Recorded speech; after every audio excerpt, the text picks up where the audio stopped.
अल्हम्दुलिल्लाह वस्सलातु वस्सलामु अला रसूलिल्लाह। 28 नंबर पारे का तर्जुमा और तफसीर हाजिर खिदमत है, जिसके आगाज़ में एक ख़ास वाक़या है इसके शान नुज़ूल का। एक सहाबिया हुज़ूर की बारगाह में हाज़िर होती हैं, हज़रत खौला बिनत सालबा। उनके शोहर ने उनके साथ ज़िहार कर दिया। ज़िहार ज़माने जाहिलियत में तलाक़ मुतसव्विर होता था। ज़िहार ये है कोई शख्स अपनी बीवी को अपनी माँ के किसी जिस्म के हिस्से से तशबीह दे दे, तो वो तलाक तसव्वुर की जाती थी। वो आके रोने लगी और अपने बच्चों की शिकायत करने लगी, बच्चे छोटे हैं, मैं घर जाऊँगी, उसके पास रखती हूँ तो बच्चे हलाक होते हैं, अपने पास लेके आती हूँ तो उनके नानो नफ़क़ा का एहतमाम नहीं कर सकती। या रसूलल्लाह मेरी मदद कीजिए, मेरे लिए आसानी फरमाइए, आका मैं परेशान हूँ।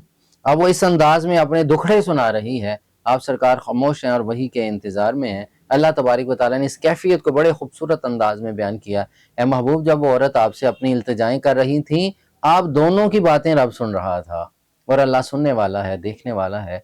फिर हुक्म आ गया, हुक्म में तब्दीली आ गई। ज़माने जाहिलियत तो उसका मामला, और शरीयत में ज़िहार का हुक्म आ गया। 3 दर्जे हैं, या तो ये गुलाम आज़ाद किया जाए, या 60 रोज़े मुसलसल रखे जाएं, या 60 मिस्कीनों को 2 वक्त का खाना खिलाया जाए, तो ज़िहार का हुक्म ख़त्म हो जाएगा। याद रखिए, अक्सर लोग यहाँ एक अपनी तरफ से बहुत ज़्यादा एडिशन कर लेते हैं कि तलाक देने के बाद कहते हैं जी बस कुछ लोगों को खाना खिला दें तो सुलह कर लें। देखें, तलाक का हुक्म और है, ज़िहार का हुक्म और है, तलाक के मसाइल और हैं, दोनों को मिक्स नहीं करना चाहिए। अक्सर मैंने देखा पंचायतों में लोग बैठते हैं और फैसला करते हैं मियाँ बीवी का, वो कुछ नहीं होता जी, छोड़ें बस, वो हो जाता है, मुंह से गुस्से से निकल गया, आप सुलह करें तो कुछ लोगों को मदरसे में बच्चों को खाना खिला दें। ऐसा नहीं है, शरीयत के जो अहकाम है उसके मुताबिक ही जो है वो सीखने चाहिए।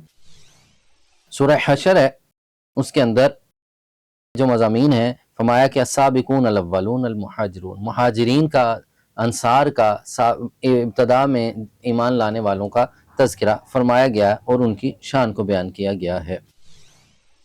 फरमाया कि या अय्युहल्लज़ीना आमनू तक़ुल्लाह, और मोमिनों से कहा गया अल्लाह से डरते रहो और इस फिक्र में रहो कि तुमने कल के लिए क्या तैयार कर रखा है, आगे क्या भेजा है, यानी कल क़यामत के बाद की ज़िंदगी के लिए क्या कर रखा है। तो मुसलमानों को बार बार ये तंबीह की जा रही है कि अपना तस्फिया करते रहना चाहिए, मुहासबा करते रहना चाहिए, तज़किया नफ्स करते रहना चाहिए और कल की फ़िक्र में रहना चाहिए। जैसे इंसान जीते हुए अपने फ्यूचर की फ़िक्र में होता है कि कल मेरे साथ क्या होगा, मैं बड़ा आदमी बनना चाहता हूँ, कल मैं ये बनना चाहता हूँ, ये बनना चाहता हूँ। इस्लाम कुरान अजीज़ ने फरमाया कि कल एक तो दुनियावी कल है, एक असली कल है जो मरने के बाद शुरू होना है, आलम बरज़ख जो है, उसकी तैयारी क्या की है, उसकी फ़िक्र भी करते रहना चाहिए। इंसान दुनिया में जब दुनिया की भागदौड़ संभालता है तो उसे यही फ़िक्र होती है, मैं किसी अच्छे मनसब पे चला जाऊँ, मैं बीवी बच्चों को आला राइश दे सकूँ, आसाइश दे सकूँ और मेरा फ्यूचर सिक्योर हो जाए। लेकिन ये दुनिया फ़ानी है। कुरान कह रहा है कि भाई ये तो दुनिया ख़त्म हो जाने वाली, जो हमेशा रहने वाली, उस कल की फ़िक्र करें। उसके मुतालिक ये इस आयत मुक़द्दसा में फरमाया गया है, ला यस्तवी अस्हाबुन नार अस्हाबुल जन्नह, जन्नत वाले और जहन्नम वाले इकट्ठे नहीं हो सकते। अस्हाबुल जन्नति हुमुल फाइज़ून, जन्नत वाले तो कामयाब हैं, वो तो कामयाबियों वाले हैं। सूरह हशर की जो आखिरी आयत हैं, हुवल्लाहुल्लज़ी ला इलाहा इल्ला हु, ये जो 2 आयत हैं, इसकी तिलावत की बहुत ज़्यादा बरकत है। अहले रूहानियत फरमाते हैं कि जो बंदा इसको कसरत से पढ़ता है, अल्लाह ताला अपनी जनाब से ख़ास नूरानियत और रूहानियत उसे अता फरमाता है। इसको मुसलसल पढ़ना चाहिए। सूरह हशर की आखिरी दोनों आयत, इसका वजीफ़ा और इसको बार बार पढ़ते रहना चाहिए। आगे सूरतुल मुम्तहिना, उसके आखिर में एक मजमून बयान किया गया है बैत के हवाले से। ख़वातीन से बैत ली गई फ़तह मक्का के मौका पर।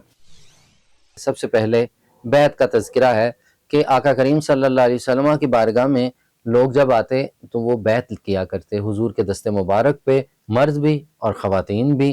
ख़वातीन का बैत का तज़किरा भी इस आय मुक़द्दसा में सूरह मुम्तहिना में आया है। बैत का मकसूद क्या है? ये हुजूर की सुन्नत फिर हुजूर मौला कायनात से होती हुई, सहाबा से होती हुई, फिर आइमा अहले बैत से होती हुई, औलिया कामिलीन से होती हुई पूरी दुनिया में है कि सिलसिला तरीक़त के अंदर बैत किया जाता है। मर्द हाथ में हाथ दे के बैत करते हैं, ख़वातीन किसी एक पोशाक या किसी एक दुपट्टे से वो उसको, क्योंकि मस नहीं किया जाता, तरीका है। बैत का मकसूद क्या है, बैत का मतलब क्या है, कुरान की इन आयात में जिक्र किया गया है। वो क्या है कि सबसे पहले बैत जब की जाती है, आप कोई बंदा मुरीद होता है किसी के यहाँ, किसी भी मुर्शिद करीम के हाथ पे बैत करता है तो मकसद तौहीद, सबसे पहले अल्लाह वहदहू ला शरीक है, उसे पिछली ज़िंदगी की तौबा करवानी है یہ بیعت توبہ ہوا کرتی ہے، اور گواہی ہوتی ہے اللہ کی بارگاہ میں کہ اس بندے نے توبہ کر لی، یا اللہ تو گواہ رہنا، میں بھی گواہی دیتا ہوں کہ یہ بندہ میرے ہاتھ پہ بیعت کر رہا ہے۔ مرشد گواہی دے گا اللہ کے حضور میرے آقا کریم صلی اللہ علیہ وسلم کو، جو اللہ تبارک و تعالیٰ نے ان آیات میں بتایا بیعت کا۔ فرمایا توحید سب سے پہلے شرک نہیں کرنا، پھر فرمایا چوری نہیں کرنی، زنا نہیں کرنا، اولاد کو قتل نہیں کرنا، بہتان نہیں کرنا، کسی نیک کام میں رکاوٹ اور نافرمانی نہیں کرنی۔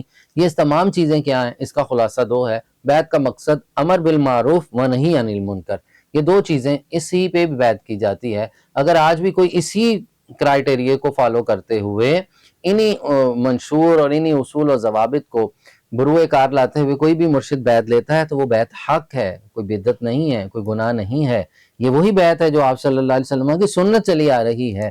آپ سرکار بھی لوگوں کو کفر سے ایمان کی طرف لے کے آتے تھے، آج بھی کفر سے ایمان کی طرف لے کے آنا یہ بھی بیعت ہے، اور ایمان لانے کے بعد نیکی کی طرف، گناہ سے نیکی کی طرف لے کے آنا یہ بھی بیعت ہے، اور یہ بیعت جائز ہوتی ہے، یہ گناہ اور بدعت نہیں ہوا کرتی۔ اکثر لوگ اس پہ اعتراضات کرتے ہیں، لیکن قرآن مجید کی سورہ ممتحنہ کی آخری آیات آپ کے سامنے ہیں بیعت کے حوالے سے، کہ بیعت توبہ آپ صلی اللہ علیہ وسلم نے لی ہے۔ آگے سورۃ الصف میں ایک مضمون بیان کیا جا رہا ہے کہ فرمایا یہ دشمنان دین اپنی پھونکوں سے دین کے چراغ کے نور کو بجھانا چاہتے ہیں، اللہ تبارک و تعالیٰ اپنا نور عتم کر کے دکھائے گا کافروں کو، چاہے کتنا ہی برا کیوں نہ لگے۔ دین غالب آئے گا، دین کا غلبہ ہمیشہ رہے گا، دینداری ہمیشہ رہے گی، حق ہمیشہ غالب رہتا ہے۔ باطل کتنا ہی پھیل کیوں نہ جائے لیکن تھوڑی وقت کے لیے ہوتا ہے، اس نے مٹنا ہوتا ہے، اس نے ختم ہونا ہوتا ہے، تباہ ہونا ہوتا ہے۔ ہمیشہ غلبہ دین کا، حق کا اور سچ کا، سچائی کا ہوا کرتا ہے۔ اسی طرح سورہ منافقون میں ایک مضمون بیان کیا گیا ہے کہ مال اور اولاد کی محبت تمہیں اللہ کے ذکر سے غافل نہ کر دے، کہ یاد الہیہ سے تمہیں یہ چیزیں غافل نہ کر دیں، وگرنہ ایک وقت اچانک آئے گا، فرشتے کو دیکھ کے تم کہے گئے کہ ہمیں تھوڑی سی مہلت دو کہ ہم کچھ صدقہ کر سکیں، ہم خیرات کر سکیں، اس وقت مہلت نہیں دی جائے گی۔ یہ مال و زر کی محبت، اولاد کی محبت اللہ کی یاد سے تمہیں غافل نہ کرے، اللہ کی محبت پہ اوپر تمہارے پہ غلبہ نہ لے آئے، بلکہ سب کی محبت ایک لمٹ تک رہے، لیکن تمہاری جو اللہ کے ساتھ دوستی ہے وہ سب سے اعلیٰ ہونی چاہیے۔ اللہ کے ذکر کے اندر کوئی چیز رکاوٹ نہیں آنی چاہیے۔ اسی مضمون کو اگلی سورہ تغابن کے اندر بھی یہی بتایا گیا، تمہاری بیویاں، تمہاری اولاد تمہارے دشمن ہیں۔ یہ دشمنی کیا ہے؟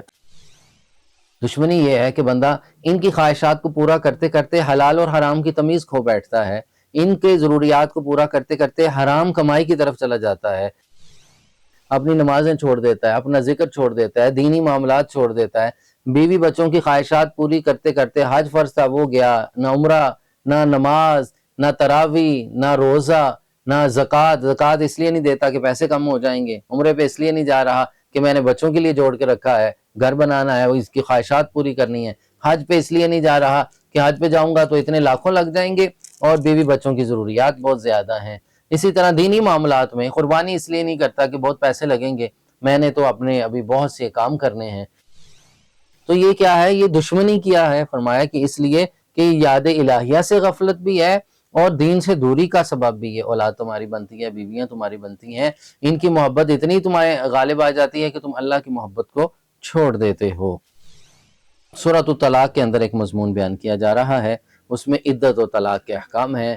جب کوئی کسی کو طلاق دیتا ہے، ایک طلاق دے تو رجوع کر سکتا ہے، دو کے بعد پھر اس کے پاس واپسی کا راستہ ہوتا ہے، تین دی ہیں تو واپسی کا کوئی راستہ نہیں ہے۔ اگر کوئی شخص تین تک کٹھی طلاقیں دے گا تو بیوی اس کی حرام ہوگی، اس سے نکاح سے خارج ہو جاتی ہے، عدت شروع ہو جائے گی۔ اور عدت کے احکام اس صورت میں بتائے گئے کہ 3 ماہ تک عدت گزارنی ہے، اگر بڑھیا ہے وہ 3 مہینے۔ اسی طرح اگر کوئی امید سے ہے تو وہ جب تک اس کے ولادت بچے کی نہیں ہو جاتی اس وقت تک اس کی عدت رہے گی۔ اور فرمایا کہ عدت کے دوران نان و نفقہ اس کے شوہر پہ لازم ہوگا، وہ اپنی حیثیت کے مطابق اس کا نان و نفقہ افورڈ کرے گا، اسے پے کرے گا۔ اسی طرح عدت کے دوران فرمایا کہ کوئی کسی کو نکاح کا پیغام نہ بھیجے، اور عدت کے دوران شوہر اسے تنگ دستی یا تنگ نہ کرے یا اس کے نان و نفقے کو روک کے اسے ایذا تکلیف نہ دے، تان و تشنیع نہ کرے۔